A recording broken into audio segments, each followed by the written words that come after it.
this might be a challenge accepted. If you hear me die on the podcast, you know why. You just hear like a hand grenade splash explosion, and it's just like, well, James is dead. I think I have enough power in my right arm to actually slap someone so hard I can knock them unconscious. He's gonna slap me so hard I go back into next week. Where you can watch the Game Awards. All right, we're gonna cut this, but we're gonna redo this whole thing. We're gonna have a new intro for us, okay? Hi.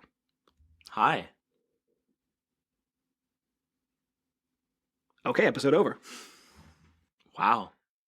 Fastest one yet. Podcast speed run complete. John just described his sex life. He's a 5-second wonder. They call me lightning because it's shocking and over in milliseconds. And it never strikes the same place twice. Guaranteed to leave you with disappointment. Ah! Somebody pressed the wrap it up button on him. Yep. I press the wrap it. Let's get the show on the run.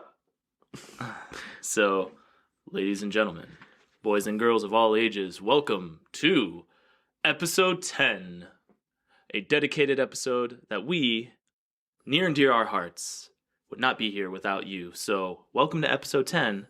I'm James. And I'm John. And DJ Jazzy James is back. Wah, wah, wah, wah, wah. Episode 10. I think we've made it, because we made it to the X. We're no longer... Games with John and James 1 through 9 on the Nintendo. We're on the Super Nintendo now, and we went all the way to X. Baby. You mean we didn't go to the Philips CDI? Not yet. I really hope we never go there. Yeah, I kind of hope we do, because I want to see what kind of fucked up cutscenes they can make of us. It's all glitchy. And our opinions are the polar opposite, like they get the characters wrong. You mean like they already are? Oh, shit. If you're not listening to us, you're wrong. So, ladies and gentlemen, this episode is it's been made possible by you guys, and we wanted to share some Christmas stories with you. Also, we're going to share our biggest moments from the Game Awards. I know John has one. We were texting back and forth, and literally it was like one letter at a time when his moment happened. If he could have screamed into his phone, he would have. I did scream in my apartment, but it's interesting because my moment is pretty much, we do the Games with John and James replay sometimes when we think of other talking points to previous episodes, right? Mm-hmm. Absolutely. My moment will definitely serve as one of those to an episode 2 episodes ago. So stay tuned for that. And I'm sure, I think one of the winners was a good thing for you. I saw that. You're damn right it was a good thing for me. Yep. Except there was also a game on that mentioned like in their top 5 for the runnings that shouldn't have been there. Cyberpunk 2077. I'm looking at you. I like that game. You may like that game, but it did not belong in that category. Period. End of story. Oh, the RPG category? Yeah, absolutely. So I'll share with you my moment right now, ladies and gentlemen. All right, damn. So fuck you, Christmas. We're talking about the shit we're disappointed in this year. So we're watching the Game Awards. I literally texted him. I was like, hey, if you get the chance, tune into this. And he's like, yo, I'm going to do this. And back and forth, we're like, hey, did I like you your see impression this? of me. Yo, my name is John, and I'm like the kid on the Dare commercials. Dare to stay in school. I'm the anthropomorphic lion from the Dare commercials. You were about to say anamorphic, weren't you? I was, because that's 90s as shit. You're like a Beetleborg. Oh, fun. The better Power Rangers for like one season. Yo, whoa, ow. One season. It had like 2, but whatever. Yeah, the first season was good. The second season was one of those like, hold my beer, how bad can I be moments. I just like the vampire going like, would you like a Blood Light? Oh, God damn it. So, as you were saying. So my biggest moment, the best RPG of the year. So you had some pretty heavy contenders. You had Tales of Arise, you had Scarlet Nexus, you had the game that I mentioned where I was just like, get the fuck out of here. What are you doing? This is trash, with Cyberpunk 2077. I would have loved to have seen what you would have sent to me if it won. We had Monster Hunter Rise, and we had Shin Megami Tensei 5. So outside of Cyberpunk, fuck that game. Huh. If you enjoyed it, that is awesome, but it does not belong in this category, period, end of discussion. Mm-hmm. Podcast over. All right. See you next week. But Monster Hunter Rise was a lot of fun. It's always fun to play a Monster Hunter game, and it's always fun to play online with friends playing a Monster Hunter game. So that speaks volumes to its franchise. It's just been getting better and better and better. Scarlet Nexus, that was a sleeper game for me. I did not expect it to be good. Like, I felt like it would be one of those hold me over JRPGs, and it was fun. I mean, you're literally you're dumpster firing monsters with telekinetic powers in combat.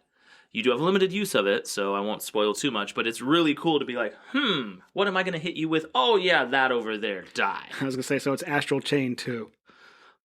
Fuck Nintendo. Yo! Just kidding. I love you, Nintendo. I love you, Platinum Games.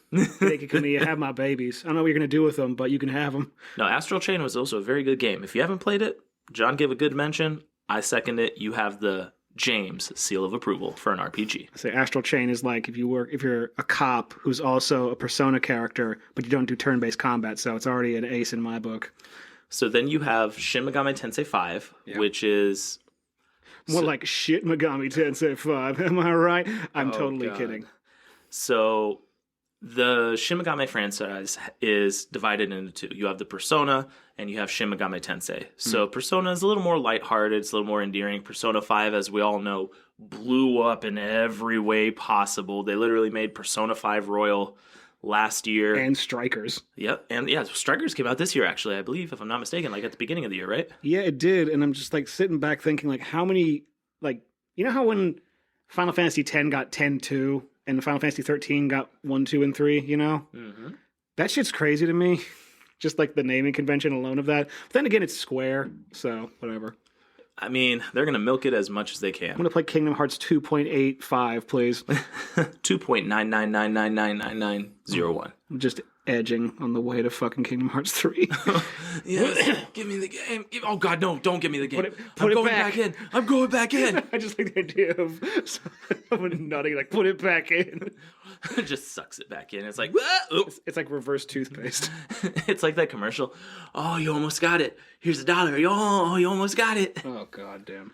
But so Shin Megami Tensei 5, it is a very good game. It's that part of their franchise is still a little niche here in America. They did have a lot of games on the DS and the 3DS. Devil Survivor and Strange Journey and a bunch of stuff. And then Redux. Like, you had... There were so many games on the DS and 3DS, but it was still very niche. Then, before Shin Megami Tensei 5 came out earlier this year, we had a remaster of Shin Megami Tensei 3.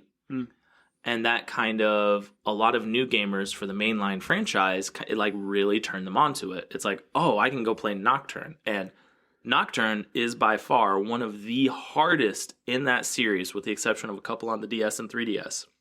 There's a certain boss you fight that is your skill check. Is it Dante? Mm-hmm. I'm like, really? The skeleton. Oh, no, I thought it meant Dante from Devil May Cry. Oh, no, it's not Dante. Sorry, I forget the name of the skeleton, but literally, he is your skill check. He will wreck you. And it's kind of that bar to like, okay, this is how I'm going to be good in the franchise. Did fucking Miyazaki make this before he made any of the Souls games? Jesus. Not a clue. Yeah. But then, my game, Tales of Arise, rose to the top. And it won Best Role-Playing Game of the Year. And honestly, like, the Tales of franchise, it is long storied. It has been around since Tales of Eternia, Tales of Fantasia, all the way up to present. It's such a good action RPG. Even people who aren't big fans of RPGs can enjoy that game. I have played briefly a couple Tales games myself. Yeah, you gave it back to me after a few hours, you dick. Oh, Berseria? Yes. That's right, I forgot that was a Tales game. Anyway. Dick. Whatever, it was still good. I just didn't finish it. But, like... Yeah, he never finishes. Ladies, be warned. That could be a good thing. Sting's got a career out of it. Anyway. No, but, like, the one thing that I think is actually pretty cool is that the Tales template can work with so many other different franchises as well. If I can be permitted my JRPG nerd moment. They took my JRPG. Okay. But if I could have my nerd moment, I'm a huge fan of Sergeant Frog, aka Keroro Gunso, which is a manga about like an army of frogs. And it's adorable and it's funny and it's pervy because it's manga, whatever. but like they made a straight up Kero RPG, which was like a Tales game for the DS. Never came out in America, and I didn't expect it to.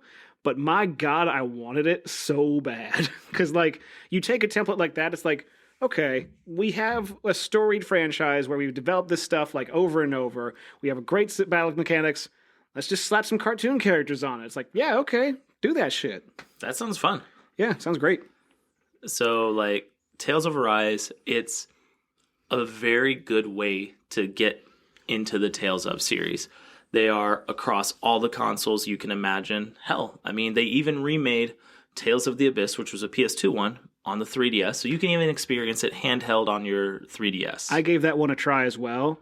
I hated the main character so much, I couldn't play it. If you can get past that, he actually has some of the best character development ever, but it is really hard to get past, folks. Yeah. So, with Arise winning, like, that made me really happy because, honestly, it's not a hard franchise to get into. It's a very welcoming franchise. It's also a franchise that lets you play how you want. You can play easy mode. You can play normal mode. You can play hard mode. You don't have to gatekeep people, and it's enjoyable for however you want to play it. Great content, funny skits. It's just all around a great game, and I'm very happy it won. That is good. I'm glad that, like, you know, something you feel represented the genre at, like, you know, pretty much an apex moment, because that was also brand new for a lot of the new consoles as well. But I'm sitting back and thinking, like, if Cyberpunk launched as stable as it is currently, that game probably would have won. I don't know if it would have won in the role-playing category, but I think it would have been better represented because my other takeaway is Deathloop was everywhere, and it's actually a really fun game. I'm not going to knock it. It's actually very entertaining and enjoyable, but holy shit, Deathloop was practically in every category. It was. It's IGN gives out a 10 for once in their goddamn lives, and it's for Deathloop, and now it's everywhere. In case you're wondering why he said goddamn lives, reference back and listen to episode 1 because fuck IGN with that goddamn list that started this into episode 10. You know, I love how we were so pissed. We are never going to get any guests from IGN on the show, are we? I mean, we can request sponsorship and pray to God they don't listen to the first episode. Could you imagine? It's like, you know, God, I really fucking hate Pepsi. Hey, Pepsi wants to sponsor you. I love Pepsi. IGN, your dick is great. Oh, God. Yeah, just tastes like Pepsi. Anyway. So, I heard that. That was early on in the show. Mm-hmm. And what about I'm sorry, I didn't mean to cut you off, but I'm cutting you off anyway. What about reveals? Anything cool that you saw? Oh, there were 2 reveals, actually. I'm actually going to segue over to John's big happy moment because we were exchanging You're not going to messages. take my moment, are you? I'm not. I'm passing the torch. When this moment happened, it just imagine in my phone, ladies and gentlemen, yes, yes, yes. And John. I was typing my sex words to you. And John, what was that moment? Mr. Sonic the Hedgehog himself, Ben Schwartz, came out on stage and introduced the world to Jim Carrey and his grandpa, apparently who is Shrek, as he choked a camera, before revealing the trailer for the Sonic the Hedgehog 2 movie. And that blew my little blue balls off because holy shit, I loved the first movie. I loved it even when it had like evil gremlin Sonic. So you know that they're actually going to try in this one. I say try in air quotes where apparently I had to crack my knuckles. Okay, but I just saw it, and my girlfriend saw it, and all my people who I talked to who also love Sonic saw it, and they're like, this looks so fun. This looks great, and Robotnik looks like he should, and Knuckles is there, and he's sexy as fuck, because of course he is. It's Idris Elba. I mean, Idris Elba can do no wrong. And I also like how you referenced your tiny blue balls, while we also referenced you not ever being able to finish. And I was like, man, you finished the joke. I love you, John. Yeah, it's called a callback, ladies and gentlemen. Comedy 101. Has to be about Meat Sponge. Anyway. Hey, he brought it back. Yeah, that's a classic. Just blow the dust off of that. But the second reveal, blow the dust. Oh my God.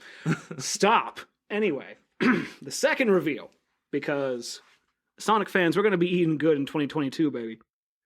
They finally showed even just screenshots, like just open world footage of Sonic Frontiers. And I'm looking at it, and so many people are so quick to say, oh, Sonic of the Wild, or Sonic Legends Arceus, and all this crap. And I'm just like, if you look at it, and you look at the texture layout, and you look at the landscape layout, Breath of the Wild, And what was the other one you said? Legend of Arceus, right? And Halo Infinite. Well, we're not going to include Halo Infinite right I'm now. going to include Halo Infinite because it looks the same. Pause. I'm trying to give it a compliment. Pause in your defense. Like, you were so ready to defend. Like, he picked up his shield and sword. He's like, I will defend my Sonic with my life. I'm like DMX, like, ow, ow. He's barking for Sonic. But if you look at Breath of the Wild and you look at The Legend of Arceus, it's cell shading. It's cool. Don't get me wrong. It's like nice to see. Yeah. But those landscapes pale in comparison to what we saw with Sonic Frontiers. If you look at the landscape on Sonic Frontiers, it was fully fleshed, fully textured, fully rendered, pure, total beauty. And I'll equate it to a Disney moment. If you haven't seen the movie Coco, when they walk over the bridge and you get the first reveal of the city, the sheer insanity of the detail of the underworld, just the houses on houses on houses, and just the layout and how massive it looked. That's the feel I got from seeing that open world, and they just made it look so damn beautiful. Yeah, even just not even looking at the actual looks and fidelity of the world, like one of the things this is where the John and James replay segment kind of halfway comes in, because like I mentioned very clearly, one of the things that they can do if they wanted to take Sonic in a better direction, especially with this game in particular, was to focus on the actual movement and the gameplay of just being in a world and making it fun. By basically giving you an open world, you're basically inviting everyone to form an obstacle course in their mind. And you can just run and jump and loop and spin and all that sorts of stuff. If they deliver on that feeling of just open world freedom with speed and ramps and all sorts of stuff that just make it fun to be in that world, I'm suing because that was my idea. Holy Sonic, shit. meet Forza smoothness. Sonic, enjoy. For me, it's just like, no, put Sonic in Saints Row 2. No. You ever play Saints Row 2? Yes, but why? Not the dialogue and shit, but like everything in that game is a ramp for your car. I mean, that is fair. You are right. The Stillwater like area has like so many like signs that like loop up and you can do 6 stunts off of everything. Again, deliver on the visceral thrill of just being that character in that world and you have a good game. So with that, those were some really powerful moments from the Game Awards. If you haven't had a chance to watch them, they're still out on YouTube. The link is everywhere. Go and check them out. The Game of the Year, that was my surprise moment because what the hell? That game must be good. It Takes Two won Game of the Year. I think it also won Best Family Game, which was like a Nintendo category. Yeah, Nintendo lost. It's like, what? I'm sure Mario even did that. So it's a fun watch. You'll see Sting perform and Imagine Dragons. I mean, that's cool. And a cool Metroid concert at the end. Yep. So... And you also get to see Alan Wake 2. Oh my god, yeah, that's another thing I want. Yay! Oh my god, I think I actually typed to you, Sam! Yes. I typed like, Sam's back! Like, he just switched it to all caps. He's like, Sam! Because Sam Lake was there and he was doing the Max Payne face. And I'm like, yeah. Oh yeah, and then there was a death metal beat game. That... I don't think I remember that. Yeah, it was. So, you know what the funny thing is? I took tons of notes for this. Oh, wow. Holy shit. I'm looking at his phone, ladies and gentlemen, and it's expansive. Yeah, this is kind of insane. I'm trying to find where it is. La la la la la la. You're saying like a death metal like rhythm game? Yeah, metal. It's a Metal Hellsinger heavy metal shooter beat game. That's not beats per second, is it? It's like a musical game. Think like kind of Beat Saber-y, I'm assuming. Like, I don't know, but it looks like... I need to look this up because I think bullets per second did the same thing. Yeah, it was just heavy metal. And I was like, huh. I'd like that. Neat. So, with that, watch the Game Awards. Go check them out. There are tons of reveals, tons of trailers. And it's not just limited to where our veins of expertise are, like... They show you more Tiny Tina's Wonderlands. We get Dune Spice Wars. There's a random K-pop dance video.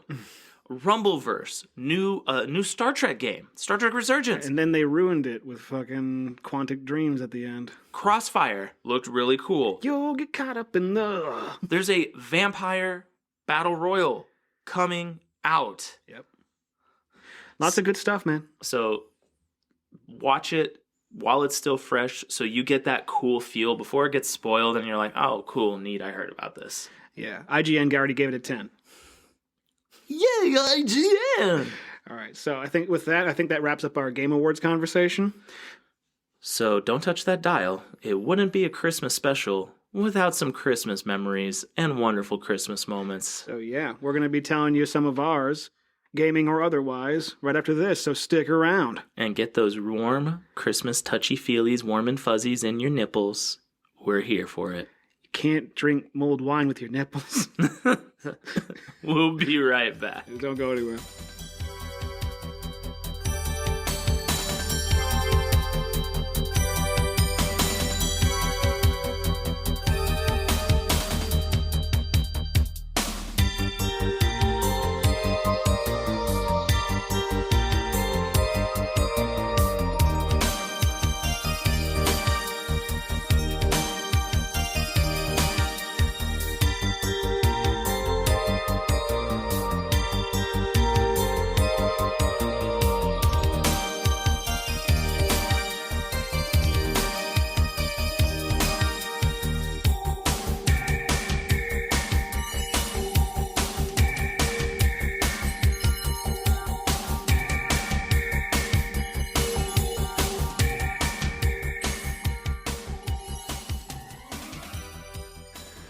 Oh, welcome back, ladies and gentlemen.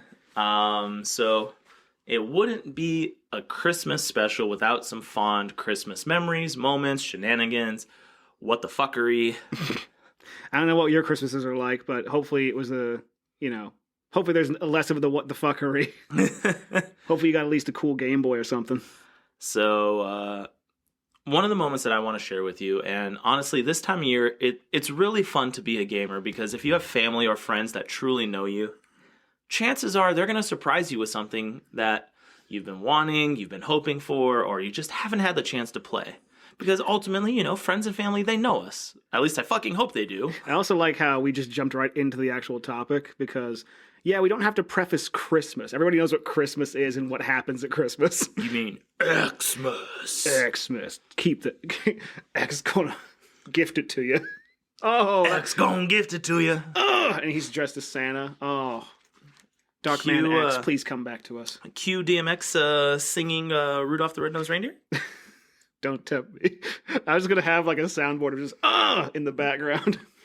Those are actually his sex noises, ladies and gentlemen.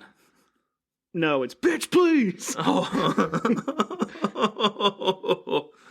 But, so honestly, one of my most recent memories at Christmas for gaming, I buy anything that I set my eyes on, like, I want this. It's like, oh, shiny, I'm going to grab it. I'm very blessed to... You're a magpie. Fuck you. I'm a crow. Oh, wait a minute. Okay, go ahead. But, so when it comes to video games or things that I want to enjoy, I'm always like, oh, neat, I'll grab it. So it's made it hard for my wife around the holidays because it's like, fuck, what the hell do I get him? Did she just tell you, like, don't buy shit for yourself? I want to get you something. So, like, I gave her some ideas. Like, this was in a while back. This was a few years ago. I gave her some ideas, and she actually picked me up Kingdom Hearts, The Story Till Now on the PS4 to where I could play through all the ones I missed out, plus play Kingdom Hearts 1 and 2 again. And she got me Disgaea 5. Disgaea 5, from when I opened it on Christmas Day to when I was finally done with it, I looked back, checked through everything, because I kept saving, how much time you've played this year. Mm-hmm. 815 hours of Disgaea 5. How many hours did you put into Hades as well? 294. Okay, that's nowhere near it. Okay. Nope. Hades, move your bitch ass over, Disgaea 5.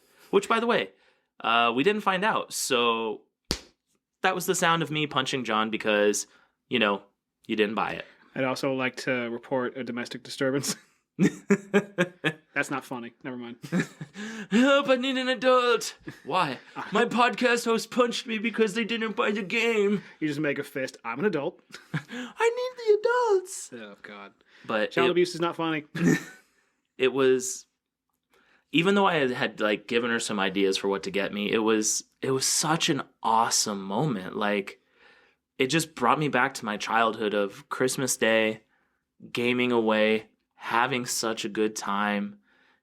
And it was one of like the most happy gaming moments I've had in recent memory.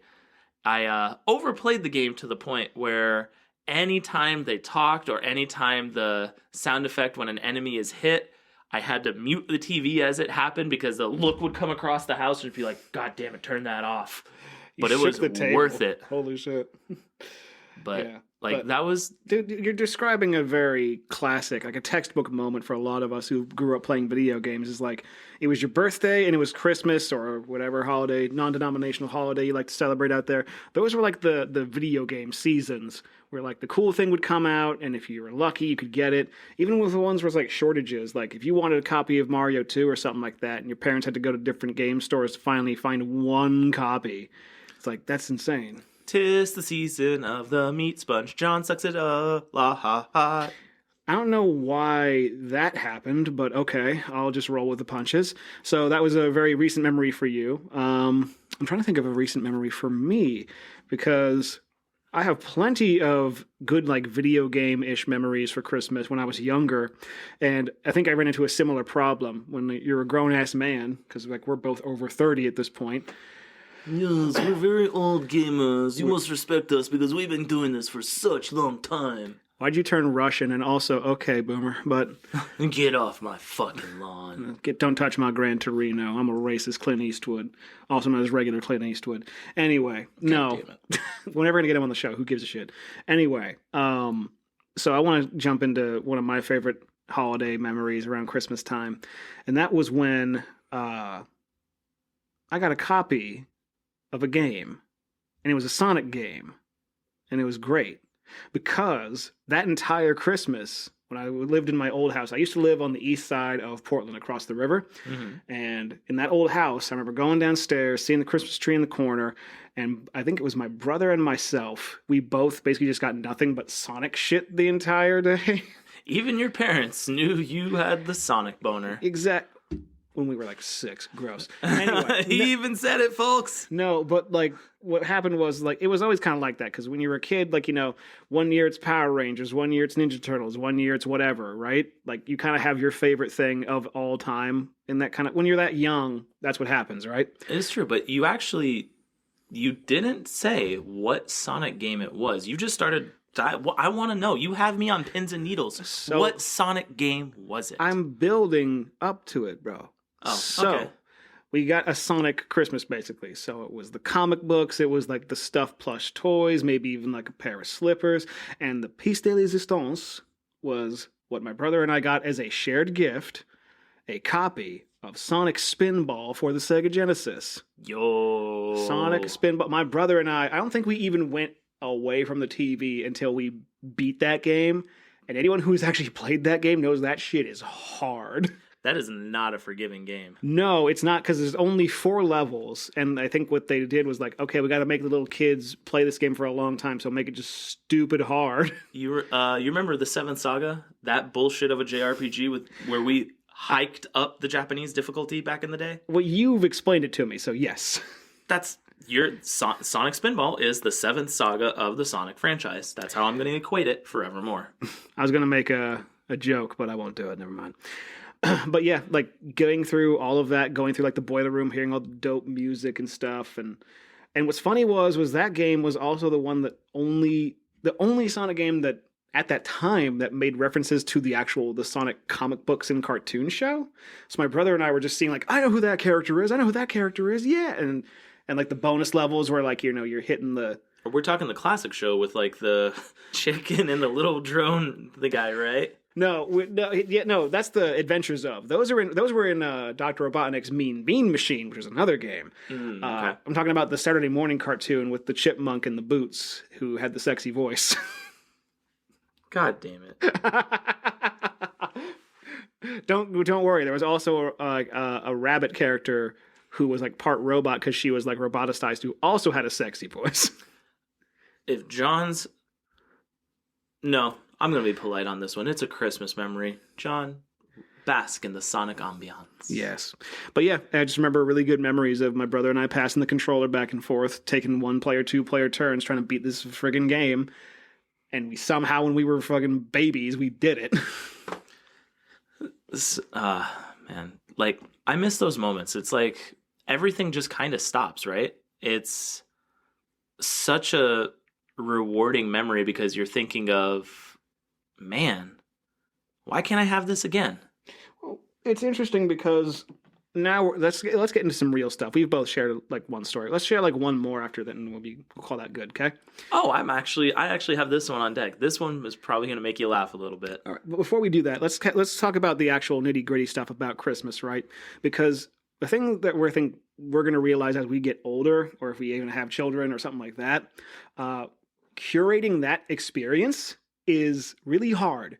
You know If what I mean? we have children, I've got one in every state.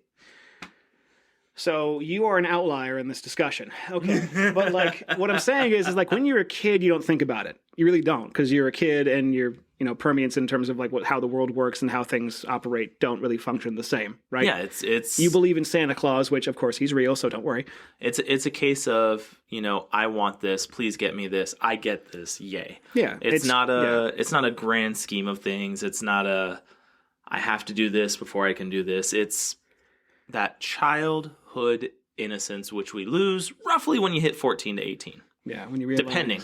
When you take like one freaking AP history class, it's like, oh, no. But anyway, what I'm saying is like curating that type of experience is really hard. It's really hard for parents, and it's also hard to live up to because kids, like, I don't know what it's like to be a kid nowadays, but if you like want iPads or PS5s or new game consoles and crap like that are super expensive, super hard to come by, and just genuinely too expensive for their own good, like, because we've seen it kind of shift, right? A lot of the joy gets taken out of it nowadays. So you have so many avenues to shop for. Nintendo, Microsoft, PC, Sony for the PlayStation. And with this new advent, ever since, honestly, COVID to now, it's been online shopping.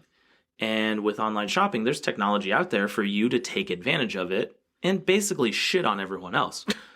Learn a few lines of code, create a bot, run your auto sales bot, buy for pennies on the dollar to resell for hundreds of dollars. Like you can go on and on and on. Like Christmas nowadays, that feeling nowadays, it's lost because of how mainstream gaming has become, that it kind of takes a little bit of the magic away. Even looking more toward like a grand like humanity look at it, right? Like, you know how like it was like the whole when gift cards became the thing to get people, and there's a part of that where it's like, yeah, I understand, give something the ability to get what they want, right? I agree. And ladies and gentlemen, if you want to get John and I a gift card, we will gladly accept that. Thank you very much. Merry Christmas. Let's say, here's a link to both of our Amazon wish lists. 2 of everything, please. No, but and like it's Christmas twice anyway. I like how anyway has become my refrain whenever I talk to you. But what I was saying is that like, because I know my attitude toward it. I know other people's attitude toward it. Some people don't care. But for me, like, I truly like it when a gift feels personal, when it feels like something you're truly giving to someone because you know that person or you just genuinely like that person, anything like that. And when you do something like the gift cards, or even right now where it's like you can't even get the thing that you want, or shoot, man, maybe it's just a product of getting old, but like, again, it's about curating that magical experience. Those magical moments don't really happen anymore. So our challenge for you, honestly, like I'm going to bounce off of that with a fun challenge. If you're listening and you've somehow listened to us for 9 episodes and you're in the middle of episode 10, thank you first and foremost. Episode X. Sorry, episode X. X gone. Give it to you. All right. That's the remix. X. This remix is substantially worse. Oh, no. Our challenge for you is honestly, try and give someone you know, friend, family, maybe a niece, nephew, maybe even your own child. Like, remember back to when times were simpler with video games and gaming as a whole? Or toys or anything, really. Yeah. I mean, I'm keeping it video games because, games with John and James, but those are very, very poignant moments too. Recreate that for someone. it doesn't have to be expensive. You don't have to go just randomly stab somebody and steal their PS5. Yeah, because if someone is just walking around like, look at this thing I bought. Oh no, a knife. Oh no, there goes my kidney. That's what I wanted for Christmas to get stabbed. Stabbing, the gift of giving. Yeah, the gift that keeps on giving and dripping and dripping and dripping. But give someone, like, do your best to give someone that moment, because I don't know about you, but I really appreciate thoughtfulness. I really appreciate gifts from friends, from family. It's wonderful. It doesn't have to be big. It could be a gift card, like John was saying. Like, the fact that it comes from you and it comes from a place that is warm and good thoughts and good vibes behind it, give somebody that memory. Let's bring that back, because sure as shit, once the holiday season is over, it is going to be a manic fucking panic for PS5 still, Series X's still, and every other thing. So if you can, this holiday season, be nice to someone, because you never know. That person could return the favor and get you a PS5. I like how you responded with heartfelt gift giving with, expect something amazing in return. No, like, it's generally a thank you, and it's a warm, fuzzy feeling. And it's good. Yeah, again, try to spread more positivity out there. Holiday season's for that. Even if you don't really celebrate, do it. Give it a shot. You might like it. So, my last Christmas memory I'm going to share with you was back on the Nintendo 64 days. If it's Conker's Bad Fur Day, I swear to God. Guess what? It is. Episode over. So... Is it really? It is. Son of a bitch. Conker's Bad Fur Day had come out. I wasn't able to pick it up early on because family was super busy. I was living in Turkey at the time, so, focusing on school, et cetera, all that crap that you do. They had Nintendos in Turkey? They have them everywhere. What? But so for Christmas, honestly, like, my mom literally, like I had mentioned in one of our episodes past, like, it's like, oh, here's a cute little animal, you'll like it. So I open it up and I'm like, oh my God, because I know this is not a game for kids, and you got this for me. The giant plastered M rating and warning not for children label on the front wasn't like a deterrent for her. I don't think she paid attention. She saw a cute squirrel and I'm like, God bless you, Mom. The squirrel holding the beer next to the hooker squirrel. Hush. I am happy for this. I know you're happy for that. Anyone would be happy for that, but I'm like, Mom! But Mom! So I open it up and I'm just like, oh my God, thank you! And I just want to play it. Like, I don't care about the story mode. Like, at the time, I was so deep into battle royals. GoldenEye, Perfect Dark, Smash Brothers, any battle royal, Mario Kart 64, even Diddy Kong Racing. Like, are you conflating battle royals to freaking multiplayer? Yeah, fair enough. Back then, fine multiplayer. Edit out battle royal. Insert multiplayer. I'm just gonna dub, and I'm just gonna have you say the word penis, and then just gonna put it over everything. Dialogue is penis. I was playing Conquer 64 penis. Oh man, but I loaded up, and my little brother. So if I remember correctly, I was 13, and he was 7 at the time. Wow. Okay. This story just keeps getting better. We're playing this. My mom comes walking in. And my brother had just hit me with the damn chainsaw. And you see my little squirrel body just explode. And my mom is like, what the fuck is this? And without missing a beat, I'm like, this is what you got me. You have to deal with this. So I smart-assed my mom. Whoa. Holy. And you got thrown out a window, right? No, she took the game out. Aww. She gave it back after a week. But holy crap. I can't believe my 13-year-old self just turned around. I'm like, fuck you, Mom! You just went bitch please to your mom at 13. Holy shit. So she gave it back. And then she just kept getting more and more mad because my brother and I, that is all we would play. We'd bring friends over, so we had 4-player going on. Okay. And we would just go nonstop. We'd be playing it for like 4 to 5 hours at a time. And we would put all the bots on. And we would... on the inbred difficulty setting. Oh my God. Could you make... I want to make a game like that nowadays and see what people say. Let's do it. Oh, okay. But it was awesome. And I like to think that was one of the moments that actually... So my brother, he is as big, if not a little bit bigger, of a JRPG person than I am. How? How is that possible? So he didn't miss the consoles. He actually played through the life of all the consoles while I was on WoW. Oh, okay. So, I mean, you got to factor that in. That's a good 6-7 year chunk of my time not dedicated to console gaming. Holy shit. I know, right? I'm playing catch up still. You know, you could also just stop. Fuck you. All right. That's like saying I broke my addiction to this one drug and found another one. Hey, I tell you what. I'll stop JRPGs if you give up Sonic.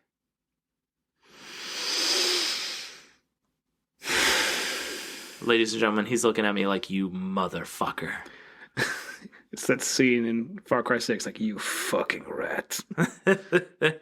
But it honestly, that was one of the moments where my brother and we were just having a blast. And it kind of got him started into gaming as well. And to this day, we'll call each other. We'll talk about old games, new games. We'll talk about lore. Like, fuck. A few months ago, we were talking about Mega Man lore. Yo. It was just such a good time. Isn't it cool to have a brother that does that? Shout out to P Money. What's up, if you're listening? Exactly. It's a wonderful feeling. And that's a glimpse into my Christmases past. Just good times with your brother playing video games. I like how both of us telling my mom to fuck off, essentially. Yo, like if I did that, I would have gotten my ass kicked. I didn't tell you what happened. Aside from her taking the game, I got my fucking clock cleaned with a controller. Did you just flail it at you? No, she pulled the game out and the console came flying and the controller just pegged me in the face. No, I just like the idea of describing the freaking black eye. It's like, how'd you get that shiner, son? It's like, playing video games. I mouthed off to my mom and my mom won. Oh, and then they're just like, phone. Q, I fought the law and the law won. Exactly. When it's your mom, you always gotta listen. Unless you're me, you just be a smartass the rest of your life. I learned my lesson. I only am a smartass on the phone now. I'm only a smartass on the phone. Also, I'm 30, so she can't ground me. This is playing into the stereotype that all gamers are just grown man children. How's your mom doing? Oh, she's a bitch. Well, I gotta leave my basement and go upstairs to find out. 1 second. Oh, God, I hope those pizza rolls are ready. I want my farts to burn. Where are my fucking bagel bites, Mom? You bitch. Oh, God. Mom, if you hear this, I love you. Please keep supporting the podcast. Does she listen to the show? Yes. Hi, Mrs. Crow. Please don't kill your son. I need him for this. Or your son's friend, because he's mouthing off too now. Actually, John said you were a horrible person. He's been talking shit about you under his breath the whole time. Go for him, not me. I'm innocent. Yeah, what are you going to do about it? You think bullets can stop me? No, you just hear, and you see the 64 controller. It's like, oh shit! Not the analog stick end. My eye! Oh, my nose! It's just lodging my head. Oh God! I look like the fucking dude from Crash Bandicoot with the missile in his head. Oh God! Just be like, dude, check it out. Full 360 movement. You actually, if you could grab a hold of it, you can actually control me. Like your eyes move. And the camera controls move my head. Yo, can we plug a controller into my neck and see what happens? Don't worry, I'll call my mom. I'll tell her to bash you with one. All right. If she can hit me. Oh, God. I like how it's just like, don't worry, you're not a horrible person. I love you, Mom. My friend, though, he's a piece of shit. Hey, deny, deflect. Exactly. Pass the buck. That's the American way. So that was one of your big memories too. Conker's Bad Fur Day and saying "bitch please" to your mom, which is wow. Still, I'm still thinking about that. Like, damn. But I had a set of balls back then, and I paid the price. Yeah. After that, they shrunk considerably smaller. Shut up, blue balls. Hey, little blue balls. It's a speed ball, not the drug. Anyway, so. No transition, just next story. So another very poignant memory in my mind was, and actually this one comes with a bit of a story, a backstory actually. So I had an original gray brick Game Boy when I was a kid. Damn. Yeah, it was great. I got it for free actually as a gift from, I think was he my uncle? Because when your cousin's husband gives it to you, who are they? Insert random family member gift. Yeah, so family member, gift, Game Boy, had like Batman, had Mario Land, had all sorts of cool games for it. Loved that thing to death. Did you have Tetris? I did have Tetris. Yes. And I also had a game called Pokemon. Now, I was a kid when the Pokemon craze took over and everyone had it. And I remember very vividly, like, hey, we're going to Target to buy Pokemon Blue. And I remember freaking out because I'm like, oh, we get a brand new Pokemon game. All that kind of stuff. So, Pokemon! So that was a good memory right there. And since then, every Pokemon game I decided to buy, I always buy at Target. Anyway. Yeah, that's awesome. It's a nice little tradition I have. Thank you, Target. Thank you, Target. Sponsor us. Well, talking about beating our moms. Anyway, getting beaten by our moms, excuse me. Yeah, I doubt at this point we're going to get any major retailer, but if we do, thank you very much, major retailer. We appreciate you and only have good things to say. Hello, John Wall. Your mission, give us money. The basketball player. No, John, I do that all the time for like, your name, John something, your mission, do this. You realize John Wall was a basketball player. I know, he's John Wall the Hedgehog. We saw it. And I hope he saw it too. Anyway, as I was saying, so already playing Pokemon, loving my Game Boy, great. My brother actually was going to middle school at the time, and so he was able to bring it to school so we could trade over the link cable with all of his friends. Yo, right? That was so much fun. Already playing Pokemon, my brother ended up getting a copy of Red, and I ended up keeping the blue copy. All good fun. All good stuff. One day, where like, because he was older than me and I came home before he did, because, you know, he's like a few grades ahead of me. I see him coming off of the school bus, and he's looking real sad. And I'm like, and we're instantly like, how was your day? And he just instantly drops the bombshell like, it was pretty terrible. Someone got into my locker and stole the Game Boy. Yo. Yep. So, in middle school, some punks decided to just, you know, I guess they just knew the combination to his locker because they had it or something. I don't know what happened. I don't know the whole story. It was like over a decade and a half ago. But friggin' Game Boy got stolen, Pokemon gone, link cable gone, all my games libraries gone, all that shit gone. I'm waiting for the moment where we hear young John, you took this from me, now I take your life. I didn't cue John as John Wick. Well, they didn't kill the Game Boy, so I'm assuming they played it. If they killed the Game Boy, then I would have John Wick. No, you killed them. Oh, yeah, exactly. They weren't Russian kids. They didn't get a, you know, description on them. So, that's what my life was like for a couple of years. Didn't have a Game Boy, and since then, like, other game consoles came out. I remember very vividly wanting a Neo Geo Pocket Color because I really loved Metal Slug in the arcades. But it was one Christmas, I think it was like 1998 or 99, and you know how in A Christmas Story they do that one thing? I was like, well, hey, maybe there's one more gift behind the tree, right? Absolutely. So we have our Christmas, good stuff all around. Maybe get a video game or two. My brother and I share it. My mom and dad straight up dropped that whole bit on us. Where it's like, hey, we found one more behind the tree, and it's for my brother and myself. Yo. And we're just like, okay. And then we just rip it open. Atomic purple Game Boy colors for the both of us. Yo. We both got Game Boys, and we were just like, fuck yeah. And we kept all the old games so we could still play them. So it's like, yeah, we got our own. Yeah. So that was like the best ever. And I still remember very vividly being a pretty hardcore nerd even there. I'm like, well, it wasn't a Neo Geo Pocket, though. Like, thanks, Mom, but your gift sucks. Well, like, you're talking to a freaking 11-year-old who was just like, I want a freaking Neo Geo MVS cabinet with 4 games, and it has these 4 games in it. And I'm just like, what the fuck is this? Like, who are you? What did you do with my son? Well, like, they knew I was like a nerd and like an indoor kid, but like, you know, I think they understood the gravity of how much when I said shit like that. It's like, dear Santa, I want a full arcade cabinet. But that was a really great Christmas because I played the shit out of those Game Boy Colors because that was around the time that Pokemon Gold and Silver came out. We played those. Fucking A. Pokemon! Yeah, Pokemon's good. Good game. Not anymore. Ones. Yeah, old ones. Not anymore. Heart Gold and Soul Silver, the last really, really good ones. The rest after that, they're not bad. They're not the best. And it just feels like downhill. But if you ever get the chance to play back in the day, like OG Gold, OG Silver, Crystal. Or even play the remakes. The remakes are great. Yeah, Heart Gold and Soul Silver, abso-fucking-lutely. With the little Poke Stepper pedometer. Those ones are expensive nowadays, but grab it if you can. God dang, I had one. Fuck me. Anyway. No, I will not do that. This is what this entire podcast was building to, and then you just got to do it like that. I'm sorry. I will not put my pee in your vagina. Tuh.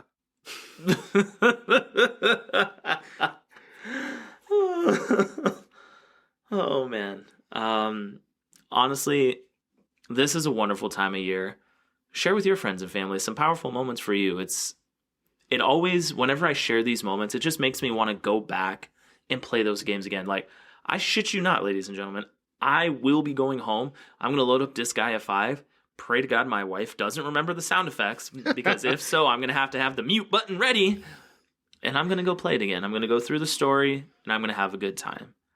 I'm actually at a really cool point, because I'm at a stopping point, because I just beat an RPG, so I have a new one to load up. Ha-ha! Saving grace. Yeah, don't reuse needles, get a new one.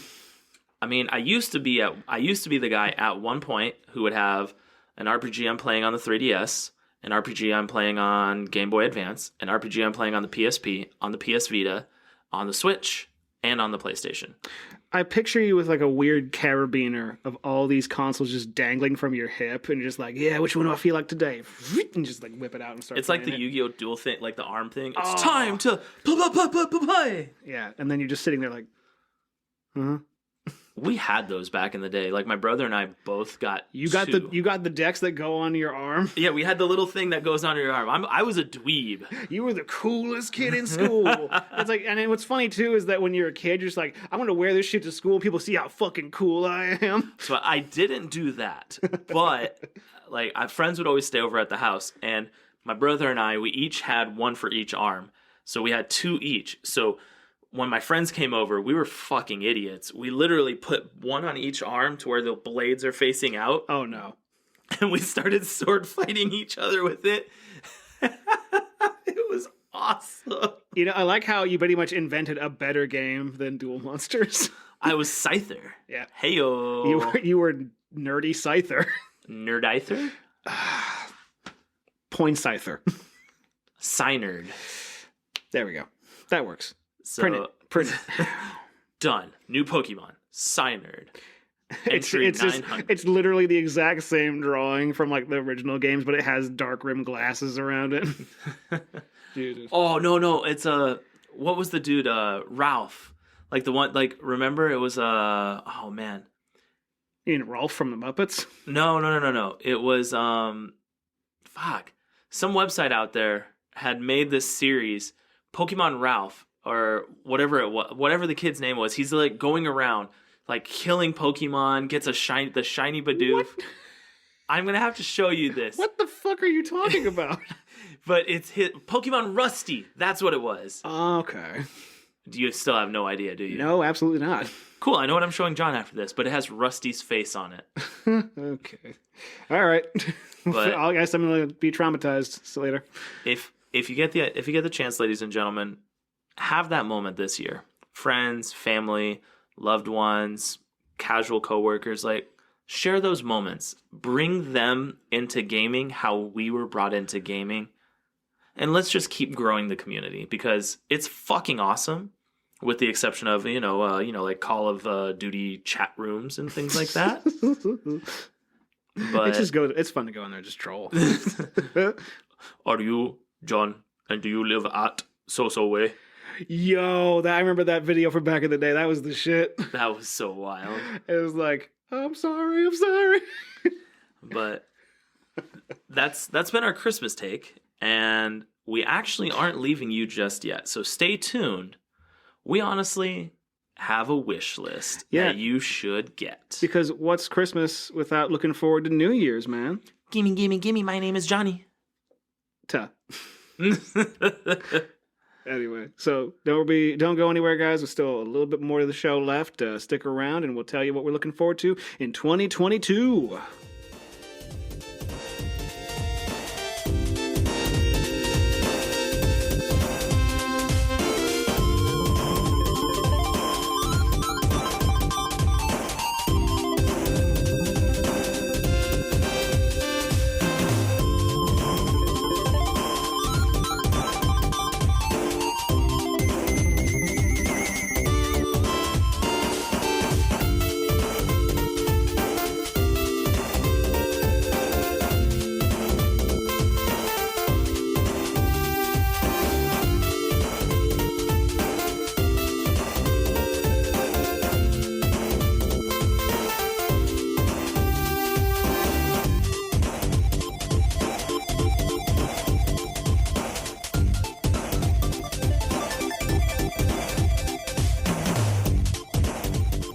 Hello, and welcome to our next segment where we kill people and film it.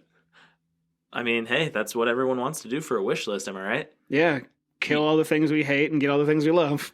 So, 2022 is almost here, and gaming has gotten so big. There are just so many things to look for, from indie titles, digital release, physical release, your limited run games, Play Asia, Even, strictly limited games, re-releases of old games like ports and stuff too. Exactly. Like it has gotten to the point, I think, if you look at it from the early 2000s to now, the amount of stuff that comes out year on year is like 15 to 20 times what it used to be when we were kids. Well, because it's so easy to kind of get in the game now, like the proverbial game now, like whether it's through available engine tech and developer tools or even just other people taking their shot and, making the stuff they want to make.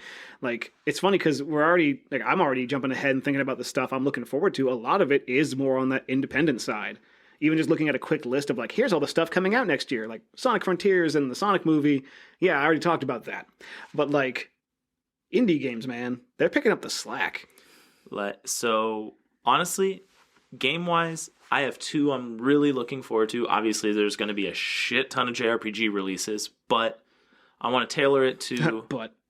I want to tailor it to one I think a lot of people are looking forward to, Horizon Forbidden West. I almost said East. I was like, roll. Forbidden East. There you go to fight robot dinosaurs in Japan. It's just cranes. Oh my god. Flying cranes. Truckosaurus. Optimus Prime rolls out. Oh my god. Yo, please make that game, Gorilla. Please make that. Please make it so you go to the Forbidden East and it's way more advanced. Holy shit. But it could be like the Rising Sun. Oh. Or it could be like RoboCop 3. It could be like RoboCop 3 with that really racist Japanese model RoboCop. I think I'm turning Japanese. I really think so.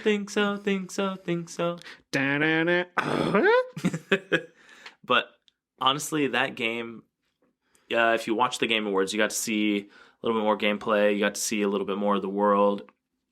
The first one was one of the very few recent games that immersed me in its world to the point I gave zero fucks about the mainline story once you left the area. I was literally like, I just want to explore the world. Oh, what's this? Oh god, I'm too underleveled for here. I'm gonna come back. And literally by the time I went back to the mainline story, I was level fucking 35. It was just so you'd be like level 2 quest and shit. It's like, oh cool, bitch slap. Oh cool, bitch slap. I wish game developers would actually do that, where like if you get so over leveled on older quests, it's like Earthbound, so you just run into them and they just explode. That would be cool. They need to bring that back. Shout out to exploding over underleveled enemies. Yes, take that shit. Or like when you get the star in Mario RPG and you can just knock people off the level. Yep, that was a fun one too. Fun stuff. Old games are fun, is what I'm saying. Play the retro. Yeah, do it. It's what's for breakfast. Do it. Cue Michael Jordan. Fuck them kids. Oh, god damn it. But, so, Horizon Forbidden West, it's, if they have only done quality of life improvements, game's a winner. Yeah. If they've taken what they had, enhanced upon it, gave us all of that, but gave us more, they have a winner. I don't see any way that game doesn't deliver in spades. And the first one is easily a game you could sink 50 to 100 hours in, just exploring the world, understanding the story, finding all the little things, like piecing together the holy fuck, humanity was a bunch of bastards back then story. Back then? Well, in the game, remember? I know, but I played it too. But I'm just saying, like, even just looking at, like, the humanity that you play in, it's like, yeah, back then. I mean, fair, very fair. So, and we're going to invade these people's trials and murder them. Like, that one, I think we all are looking forward to. Even you, John. Yeah, like, because I borrowed that a few years ago, because you lent it to me and it had all the DLC and all that kind of stuff. And me, that was the first time I actually went into an open world game and, like, I don't know, like, it's one of those things where I play a lot of single player games for a very specific reason. And I feel like a lot of that game was setting up to be like crafty or to be good at like playing the game itself, like doing the hunts and doing all sorts of stuff and picking off all the right stuff off the dinosaurs to make them fall over and all that kind of shit. That was the one time where I was like, I don't care about being good at this game. I just want to play it. And I Like, I'll admit it, I flipped it down to easy just so I could get through and just see all of the world and experience all the cool stuff that was in it for the first time. And how I mentioned in the Far Cry 6 discussion that I had how you have all these developers and all these teams contributing to make this product of a game. Horizon feel like it's kind of split the difference between that handcrafted experience and still being this massive, open, artistically crafted world with all of its own stuff. Felt great. So it was straight up like, I'm looking forward to it. You know what it was? Well, a perfect video game. Mm-hmm. Borderline. 9 point. What would IGN give it? Shit. No, but IGN love us finally. Yeah, I pray to the IGN gods. Matt Capella, please help me. No, but it was a lot of fun. I enjoyed my time in it. I wouldn't say it was perfect because like we got to do another perfect games list later. But eventually, yes. Yeah, put more games out, y'all. But yeah, but I genuinely remember having a good time with it. So, what's something you're looking forward to, John? Well, as I mentioned, like there's a lot of stuff on like the smaller scale side that I look forward to. Like I'll just even name drop them like right away. Like the TMNT game, Shredder's Revenge, being made by Tribute Games, who made the Scott Pilgrim game. That's a new 4-player old school style beat 'em up game with the Turtles, which we haven't gotten in a long time. Teenage Mutant Ninja Turtles beating John in the ass. Turtle power. The scythe would be the worst one. Anyway. Oh. But it spreads the cheeks and goes in. Oh no. Mine are too fat for that. Anyway. So you put that in your own head. But no, so there's that right away. Like I'm looking forward to that shit. Because I saw it when it was announced. I'm like, okay, day one buy. It's the same way when I saw like Wild Guns Reloaded. So there's that. The other thing on top of that, Metal Slug Tactics. So you know me, and the audience knows me. My proclivity to hate anything pretty much turn-based at all is very there, and very established, and very well rooted to the point where it's almost unshakable. Then they show the trailer for Metal Slug Tactics. Oh man. It's frickin' isometric, like, tactics game with dope pixel art featuring one of my favorite franchises of all time, using the tanks and the weapons and characters and world that I've loved for decades. Yes, give me that. He is over here fangirling. He's breathing into a bag right now. Like, he is hype. That's a dude. I see, like, you know, one of the, like, it says heavy machine gun. I'm like, that's a dude. That's a. But yeah, so that straight away, like, I'm looking forward to that shit. Other than that, like 2022, I mean, a new Sonic game's coming out. I've been waiting for that since Forces, which has felt way longer than it probably has been. Holy shit.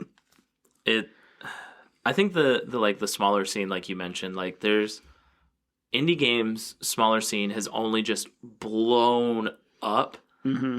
And I'm really excited to see what comes out next year because engines are improving, technology is improving, the pace at which a decent game can come out is improving. Like, I'm excited. Like, I'm really curious to see those. Yeah, and I want to give one more super shout out. There's a developer out there by the name of Team Reptile, and they made 2 games so far. Lethal League and its sequel, Lethal League Blaze. I'm a noted fan of Jet Set Radio. Jet Grind Radio, Jet Set Radio Future, whatever. That whole franchise, very low-key, very artsy, very part of my soul. They are making pretty much the unofficial sequel to a Jet Set Radio with Bomb Rush Cyberpunk. I want that game now. I mean, you just have to wait just a little bit longer. It'll be like when I waited for the Dreamcast and I started crying. Also, speaking of Cyberpunk 2077 is finally going to release on the PS5 and the Series X. Aw, it took them long enough. How cute. Oh, and just because I'm basically just reading a list at this point. I have no shame. But Dragon Ball The Breakers, the Dead by Daylight version of Dragon Ball games. Who asked for that? It doesn't matter who asked for it. We're getting it. And I guarantee you and I are going to play it and be like, as much as I don't think this is right, this is fun. Because, I mean, it's a formula already with Dead by Daylight. So I guess, again, we're talking about templates, right? Like, just slap it on there. Whatever. I've always wanted to evade being murdered by Cell. That was always my sexual fantasy. But no, you read off quite a few. The only other game that I'll say that I'm really looking forward to is an early release. Comes out February 10th of next year, God willing. No pushbacks. God willing. Edge of Eternity. It's a new JRPG coming out. It has... I know. Oh my god, another JRPG. You know I'm going to do that every single time, right? I hate you. You love me. So it's coming out for the PS4, 5, Xbox One, Series X and S, like all current consoles. Even the Switch will follow up just a couple weeks later on February 23rd. I like how it's gotten to the point where the Switch was like, the hottest thing, and now it's like, even for the Switch, it's like, oh, that's nice. So it's already out on PC, came out in June, so if you want to see what it's potentially going to be like, go, oh, hey, if you hear that, I played stuff from it. Don't copyright strike us, Edge of Eternity. But honestly, that game looks a lot of fun. There are open world elements, the combat looks engaging. Literally, I was hyping up John, like the soundtrack is from the same composer of Chrono Trigger and Xenoblade Chronicles, and I am so fucking hyped, because those games, Chrono Trigger's soundtrack, you can ask John. To this day, I have it saved in the form of the Malcolm Robinson composer, in the form of a new symphonic orchestra. Literally, whenever my phone is on, because I always keep it on mute, my ringtone is Shala's theme. And the fact that that composer is coming back on this, the music alone is selling me, and that says a lot. Yeah, man. Go for it. John's like, yeah, you got this, man. Yeah, you nerd. I like how me as a nerd is like, what a nerd. What a noid. What a dork. What a doink. Doink the doink.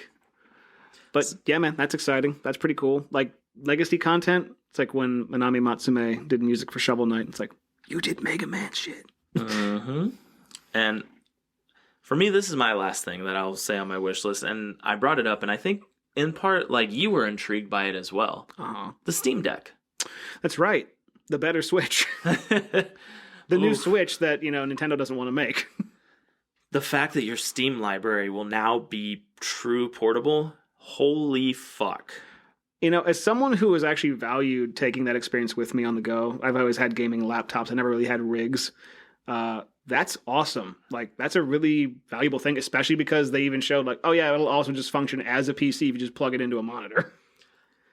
I'm cautiously optimistic because, as we know, the handheld any type of world has been dominated by Nintendo. That's true. So I'm curious, and Nintendo has been known to be very aggressive when something enters their domain. Good. So if this means a better Nintendo as well as having a Steam Deck, then good. I mean, hey, they could just be delaying the Switch Pro for this. They could be, and that's the thing that sucks about Nintendo is that, like... They would do that. They would do that, yes. Well, because, even to the point where the main reason the Super Nintendo existed was because the Sega Genesis came out. Because even, when the Genesis came out, it's like, we think our games are better and we don't need to make a new console. And then people started buying the Genesis more, and they're like, okay, we need to make a new console. I'm cautiously optimistic because it can go one of two ways. It can be a major success, or it can be a very glitchy, kind of buggy thing. There's no in between. Because remember, didn't they try and do some type of handheld a little while ago and that failed? Who, Valve? Yeah, I want to say it was Valve. Might have been someone else, but I know there was talk. Oh, you're talking about the Vita, yeah. Fuck you. As someone who owned a Vita, as someone who still owns a Vita, fuck you. There's also a buddy of mine who was just like, the Vita was so good, no one gave it a chance. Like, no, Sony didn't even give it a fucking chance. They didn't care. No, Sony dropped the ball big with the Vita because, let's be real, it was OLED. Literally, the new Switch right now is OLED, and holy shit, you're right. Did you just put that together? No, I didn't just put it together, but I just thought about the year discrepancy there. 2021 to 2012? 2014. It came out 2014? Here, quick. We have the Googles. We're going to find out. Yeah, quickly, just find out about that because the selling point for the Vita wasn't the OLED screen to me. It was the fact that, holy shit, Metal Gear Solid 4 is running on a handheld. No, we were both wrong. 2013. 2011 holiday season, December 17th, 2011 was when the Vita launched Holy in Japan. crap. North America got it February 15th, 2012. But Nintendo's a Japanese company. Literally, that shit's 10 years old, and that's what you're hyping us up for? We all know from Vita experience, if you were a Vita owner... I was one, just so you know. Pixel burnout on OLED is fucking real. I never had that problem. Maybe I didn't play it enough. Oh! There you go. Fucking sellout. What do you mean sell out? I bought the thing. You bought the thing but played your Microsoft. Let's be real. I'm calling it. You were playing your 360 into your Xbox One, and the Vita was an afterthought. Sigh all you want. I'm right. The Vita didn't have Street Pass. See, there you go. The Vita got wrecked. The Vita didn't have Pokemon. The Vita didn't have anything portable. It just had the PS3 experience portable, and that's what killed it. Because no one wants to really do that yet.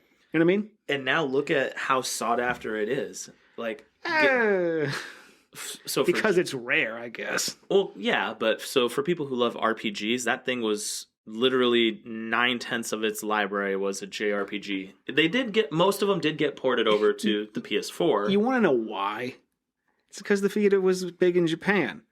Because Japanese people, they love presentation and they love good graphics.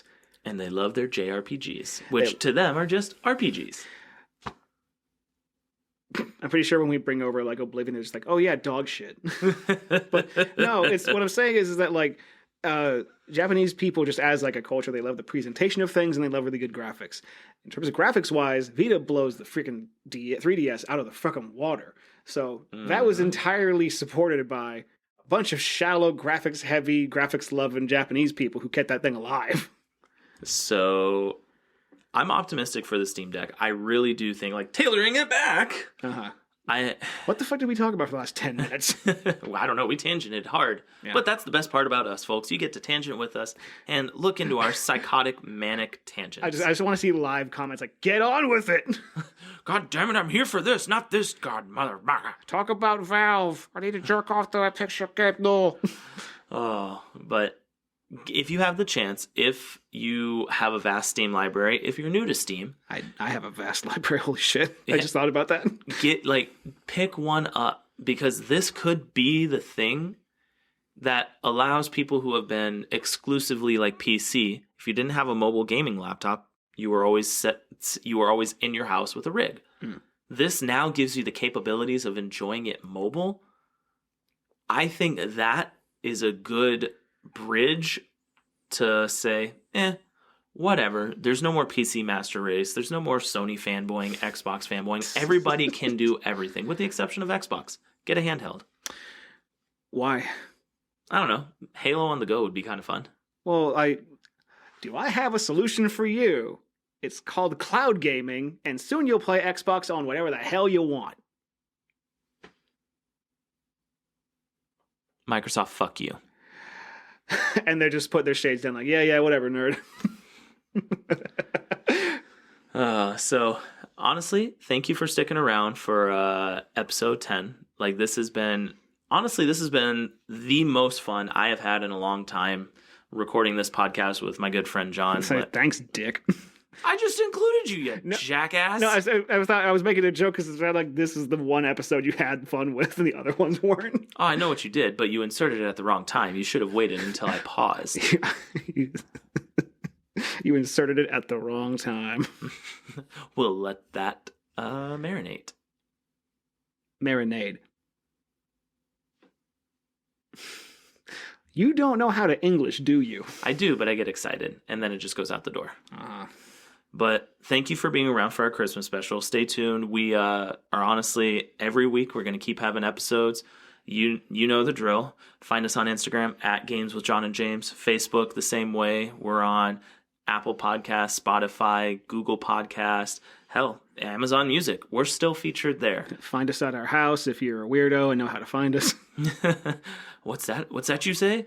James, you have a new Series X, you got the Halo one? Cool, I'm gonna come kill you. No, you're just gonna be outside. This person's gonna be outside smoking. It's like, sweet Xbox. No!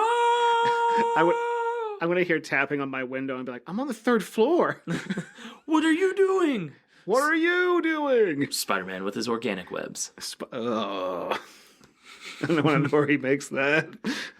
So, but thank you so much for listening. I hope you all have a wonderful Christmas coming up. Stay tuned. Our New Year's episode is going to be muy spicy. Didn't we just have a New Year's segment? No, we had a wish list, not a New Year's actual episode. We just had a, hey, look forward to this. My brain hurts. My brain hurts. All right, who we're going to find today? Yeah, check that one off the list. Anyway, yes, thank you all for joining us and making this podcast what it is.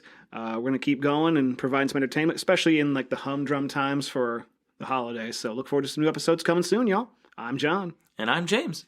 And this was Games with John and James. We'll see y'all in 2022, baby. We wish you a Merry Xmas. We wish you a Merry Xmas. Okay, I can't do DMX. I'm just going to stop myself right there. Bitch, please. Yeah, no. That's not even, no. None of us DMX, we respect you. Don't ever listen to our impersonations. We fail. You sounded like fucking Otto. Goddamn Simpsons. I'm the fucking bus driver. Yeah. So we're going to drive this bus off a cliff and we're going to hit stop on the recording. Have a good holidays, everybody. Merry Christmas, Happy Holidays, all that shit. We'll see you next time. See you next time. Bye-bye.